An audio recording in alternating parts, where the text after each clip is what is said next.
Have you ever read a book that completely changed the way you think about life? That's exactly what happened to me when I picked up Atomic Habits by James Clear. In today's IELTS Part 2 topic, I'll share how this one book transformed my mindset, boosted my productivity, and taught me the real power of small changes. So let's dive right in. Describe a book you read that you found useful. You should say what it is. When you read it, why do you think it is useful? And explain how you felt about it. Well, one book that I found incredibly useful and thought-provoking is Atomic Habits by James Clear. It's a self-improvement book that focuses on how small changes in our daily routine can lead to remarkable results over time.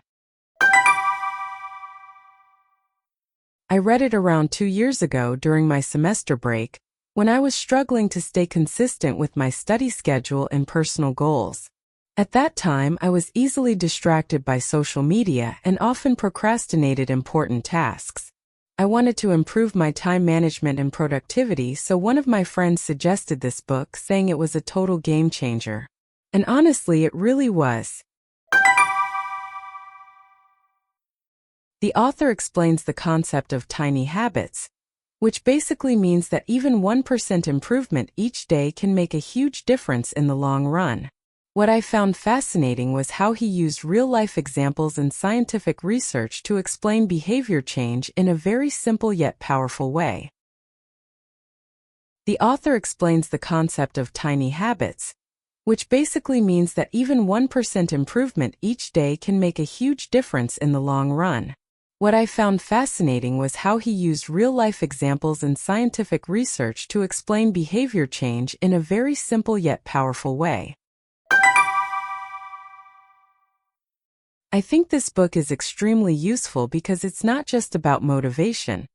It's about building a system for success. It teaches you how to design your environment so that good habits become easy and bad habits become difficult. For instance, I started keeping my phone in another room while studying, a small change, but it improved my focus drastically. After finishing the book, I genuinely felt empowered and motivated. It gave me a new perspective on personal growth, that success isn't about making massive changes overnight, but rather about being consistent with small improvements. In a nutshell, Atomic Habits taught me how to take control of my life one habit at a time. I still apply its principles today, whether it's in studying, exercising, or even maintaining a healthy lifestyle. So yes, I would say it's not just a book, but a life manual that helps you understand yourself better and make long-term positive changes.